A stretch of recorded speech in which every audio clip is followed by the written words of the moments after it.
Shalom Jemaat House of Sacrifice yang dikasih oleh Tuhan Yesus Kristus. Hari ini kita mau kembali belajar sebuah kebenaran firman Tuhan yang saya percaya ini bisa membuat kehidupan kita semakin hari semakin sempurna dan semakin dewasa di dalam pengiringan kita akan Tuhan. Yuk, mari sama-sama kita mau belajar di dalam kitab Matius ke-20. Matius ke-20 ayat 1 sampai ayat yang ke-16. Kita mau baca dulu perumpamaan tentang orang-orang upahan di kebun anggur. Adapun hal kerajaan sorga sama seperti seorang tuan rumah yang pagi-pagi benar keluar mencari pekerja-pekerja untuk kebun anggurnya. Setelah ia sepakat dengan pekerja-pekerja itu mengenai upah sedinar sehari, ia menyuruh mereka ke kebun anggurnya. Kira-kira pukul 9 pagi ia keluar pula dan dilihatnya ada lagi orang-orang lain menganggur di pasar. Katanya kepada mereka, "Pergi jugalah kamu ke kebun anggurku, dan apa yang pantas akan kuberikan kepadamu." Dan mereka pun pergi. Kira-kira pukul 12 dan pukul 3 petang, ia keluar pula dan melakukan sama seperti tadi. Kira-kira pukul 5 petang, ia keluar lagi dan mendapati orang-orang lain pula, lalu katanya kepada mereka, "Mengapa kamu menganggur saja di sini sepanjang hari?" Kata mereka kepadanya, "Karena tidak ada orang mengupah kami." Katanya kepada mereka, "Pergi jugalah kamu ke kebun anggurku." Ketika hari malam, tuan itu berkata kepada mandornya, "Panggillah pekerja-pekerja itu dan bayarkan upah mereka, mulai dengan mereka yang masuk terakhir hingga mereka yang masuk terdahulu." Maka datanglah mereka yang mulai bekerja kira-kira pukul 5 dan mereka menerima masing-masing 1 dinar. Kemudian datanglah mereka yang masuk terdahulu. Sangkanya akan mendapat lebih banyak, tetapi mereka pun menerima masing-masing 1 dinar juga. Ketika mereka menerimanya, mereka bersungut-sungut kepada tuan itu. Katanya, "Mereka yang masuk terakhir ini hanya bekerja 1 jam, dan kau menyamakan mereka dengan kami yang sehari suntuk bekerja berat dan menanggung panas terik matahari." Tetapi tuan itu menjawab seorang dari mereka, "Saudara, aku tidak berlaku tidak adil terhadap engkau. Bukankah kita telah sepakat sedinar sehari? Ambillah bagianmu dan pergilah. Aku mau memberikan kepada orang yang masuk terakhir ini sama seperti kepadamu. Tidakkah aku bebas mempergunakan milikku menurut kehendak hatiku? Atau iri hatikah engkau? Karena aku murah hati.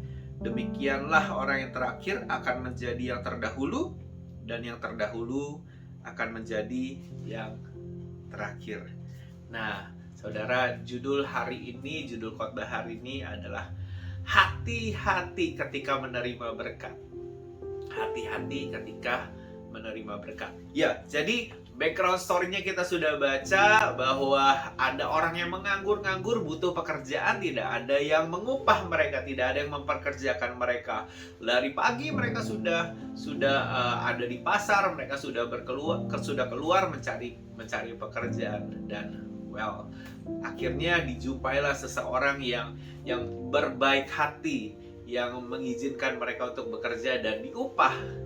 Ya, sudah sepakat upahnya adalah sedinar 1 hari. Semua bekerja dengan tulus, semua bekerja dengan baik, semua bekerja di bawah terik matahari, semua bekerja mengumpulkan apa aja yang harus dikerjakan, mengumpulkan anggur dan lain sebagainya, mungkin menggarap tanah atau apa. Semua bekerja dengan tidak ada masalah satu dengan yang lain, pekerja-pekerja tidak ada masalah satu dengan yang lain. Yang masuk duluan juga nggak keberatan, ada orang yang datang setelah itu, Nah, cuman masalah terjadi ketika berkat diberikan. Nah, kalau kita gajian, katanya sih hari yang paling terbaik adalah hari waktu pas kita gajian. Kalau di Indonesia mungkin tanggal muda gitu ya, tanggal muda waktu pas hari gajian tuh kayaknya senang banget gitu. Setelah sebulan bekerja, kita dapat upah, dapat gaji gitu. Nah, kalau yang di Australia sini mungkin per minggu atau per 2 minggu kita dapat gajiannya gitu. Jadi kita dapat biasanya kan itu kita senang. Cuma saudara, kita jadi nggak senang begitu kita tahu bahwa teman kita dapat berapa. Makanya kadang-kadang tuh suka disembunyikan tuh, gaji kamu berapa, jangan sampai ketahuan. Kalau ketahuan itu bisa repot tuh, bisa timbul iri hati, bisa timbul marah, seperti yang terjadi di perikop ini. Nah, ternyata kita itu sering kali juga loh memiliki hal yang kayak begitu. Ketika kita dapat berkat, itu kita fine aja, kita seneng. Sampai kita tahu orang lain dapat berkat juga yang sama, tapi kerjaannya kita lebih banyak, tanggung jawab kita mungkin lebih banyak, kita jadi tidak bisa terima itu, jadi panas hati, jadi marah hati, kita iri. Kenapa dia kerjanya lebih ringan tapi gajinya sama aja? Kenapa dia datangnya belakangan tapi berkatnya sama aja? Kita seringkali juga begitu. Kita berpikir dengan kacamata kita berpikir dengan pikiran kita bahwa kalau orang yang kerja lebih berat itu harus terima yang lebih banyak, bahkan harus terima duluan gitu. Tanpa kita sadari bahwa sebenarnya apa yang Tuhan berikan dalam kehidupan kita itu sebenarnya sudah jauh daripada, lebih daripada apa yang kita kerjakan. Kita mau kerja seberapa puluh tahun pun tidak akan pernah bisa comparable dengan apa yang Tuhan berikan dalam kehidupan kita, yaitu memberikan darahnya yang mahal, memberikan nyawanya untuk menyelamatkan kita. Itu saja sudah tidak bisa di-compare, dan kita bisa berkata bahwa Tuhan tidak adil, Tuhan tidak punya belas kasihan, Tuhan tidak bermurah hati kepada aku, Tuhan itu pilih kasih. Kita sering banget menyalahkan Tuhan, dan bahkan gak happy tuh ketika teman kita dapat berkat. Saya percaya berkat datangnya dari Tuhan, tapi ketika pikiran kita tidak sanggup memikirkan bahwa berkat ini baik buat kehidupan aku, itu kita jadi ngaco, pikiran ini jadi salah.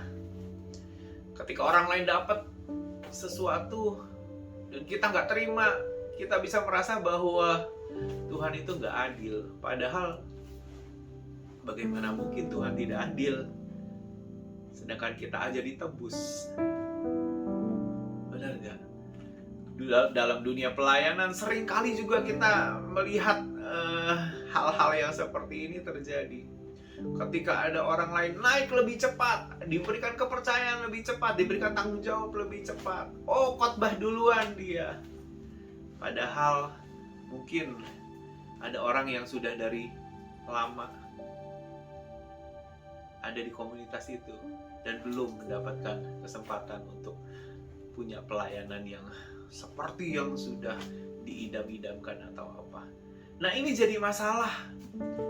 Baiknya kita maintain hati kita, jagain hati kita bahwa gini, Tuhan tahu waktu yang tepat. Apapun yang kita berikan tidak akan pernah bisa sebanding dengan apa yang Tuhan berikan dalam kehidupan kita. Dan Tuhan bebas bermurah hati kepada siapa aja. Dan kalau ada temanku dapat berkat yang dalam tanda petik lebih besar daripada yang aku terima, ini saatnya aku berbahagia. Ketika orang lain berbahagia, kan teman kita pasti bahagia dong.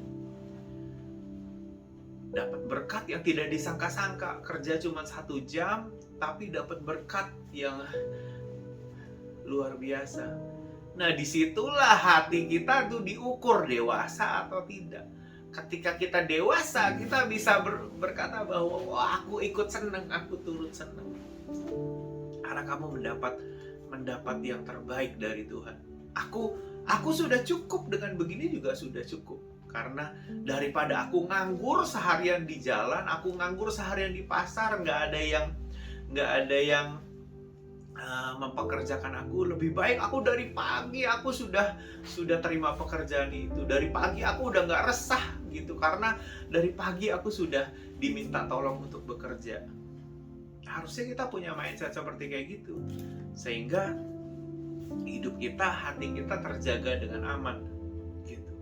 Banyak anak-anak Tuhan, pelayan-pelayan Tuhan, bahkan banyak orang-orang yang dalam tanda petik sudah ada di level yang cukup tinggi ya, penatua atau pendeta bahkan mungkin nggak bisa lihat ini, bahwa kita perlu belajar jagain hati kita sehingga hati kita itu bisa seneng loh. Kalau ngelihat orang lain seneng tuh kita bisa seneng. Kalau orang lain menerima sesuatu dari Tuhan tuh reaksi kita yang keluar adalah hati kita seneng ngelihat berkatnya Tuhan nyampe atas hidup mereka. Senang melihat mereka gak kesusahan, senang melihat anugerah Tuhan itu turun atas kehidupan mereka.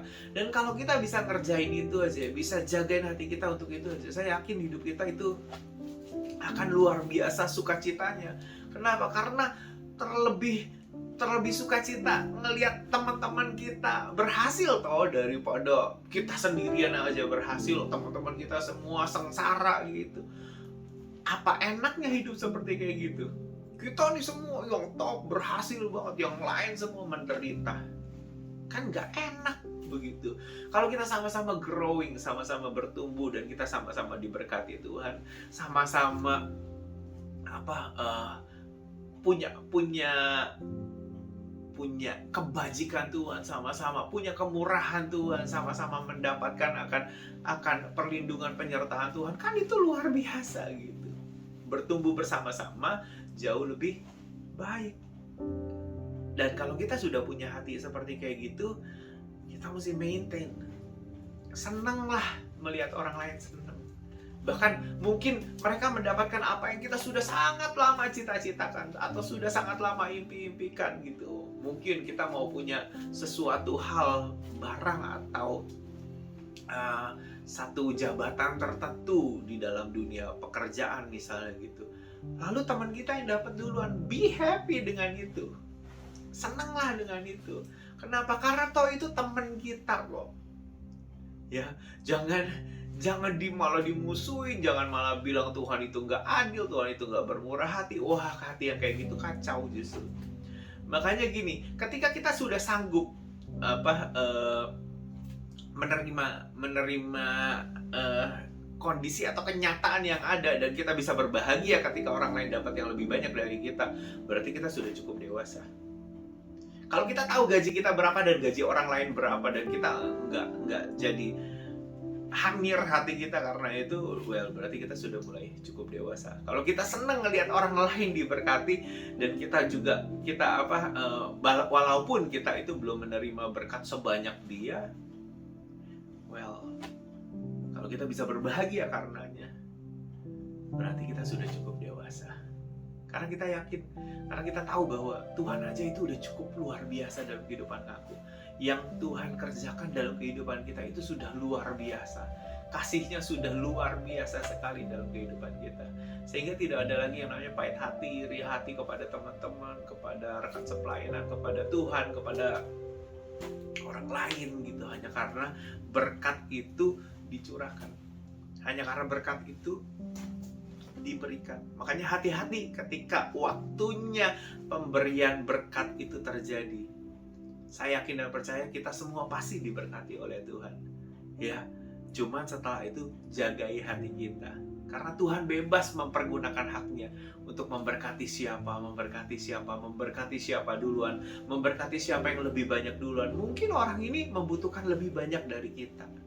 Mungkin orang ini sedang ada di dalam sebuah pergumulan yang cukup berat sehingga Tuhan harus memberkati dia lebih lagi. Who knows? Yang penting adalah kita terpelihara, tercukupi, dan berkat Tuhan cukup atas kehidupan kita. Kemurahan Tuhan, kebajikan Tuhan itu cukup atas kehidupan kita. Maintain sikap seperti kayak gini. Dan percayalah, hidup seperti ini itu akan nyaman sekali. Kenapa? Karena kita menjagai hati kita dari pahit hati, dari iri hati, dari banyak hal. Jadi hari ini pelajaran sederhana dalam kehidupan kita adalah ini. Kita mungkin sudah bekerja lebih banyak, kita sudah masuk lebih dahulu, kita sudah melayani lebih dahulu, kita sudah berkorban lebih dahulu, kita sudah berkorban dan meluangkan waktu dengan lebih banyak daripada orang yang lain.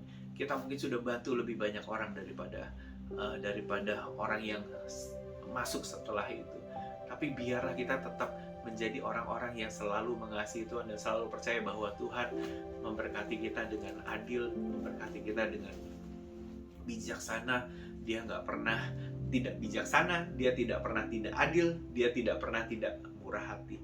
Karena Tuhan itu selalu eh, selalu tidak pernah berubah, dulu, sekarang, sampai selama-lamanya.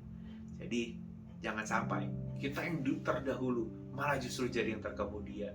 Kita yang duluan malah justru jadi melemah. Kita yang sudah terima mengecap kebaikan Tuhan, malah kita jadi mundur. Hanya karena kita tidak bisa maintain hati kita ketika kita menerima berkat atau ketika orang lain menerima berkat dari Tuhan. Well, ayo kita tundukkan kepala kita mau berdoa. Bapa di surga, terima kasih Tuhan buat hari ini. Ajar kami Tuhan untuk menjadi orang-orang yang dewasa Tuhan. Kami sanggup bekerja dengan tulus, kami sanggup melayani Tuhan dengan tulus. Dan ketika Engkau memberkati kami juga Tuhan Yesus, kami percaya Tuhan Yesus, hati kami juga boleh terjaga. Dan kami mau belajar Tuhan, senang ketika orang-orang atau teman-teman kami Tuhan juga mengalami berkat Tuhan. Kami mau belajar senang Tuhan ketika Engkau bermurah hati kepada teman-teman kami, kepada rekan-rekan sepelayanan kami, kepada orang lain Tuhan Yesus. Dan kami mau berdoa Tuhan Yesus, kami percaya Tuhan bahwa Engkau tahu segala sesuatu yang menjadi kebutuhan, menjadi kerinduan akan setiap anak-anak-Mu Tuhan. Dan kami berdoa di waktu yang tepat Tuhan Yesus, Engkau akan memberkati dengan sempurna dengan cara-Mu yang ajaib. Terpuji nama-Mu Tuhan. Kami berdoa mengucap syukur di dalam nama Tuhan Yesus Kristus. Haleluya. Amin. Tuhan Yesus memberkati kita semua. God bless.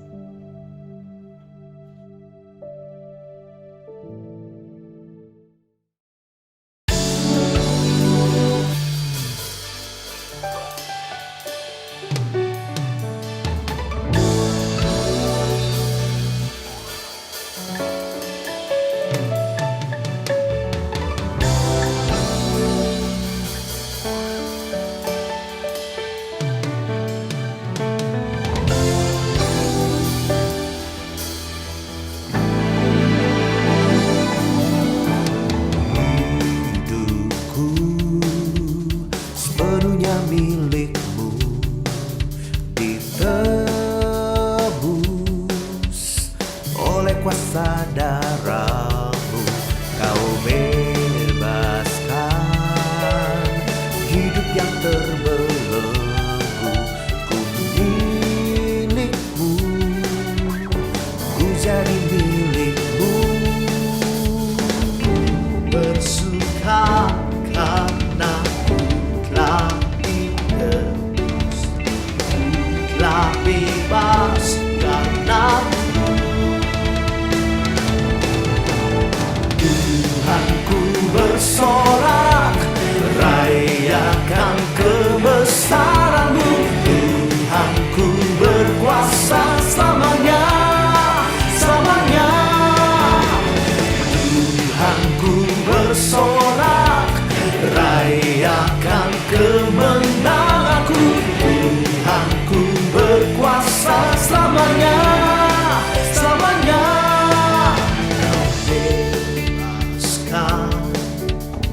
Hidup yang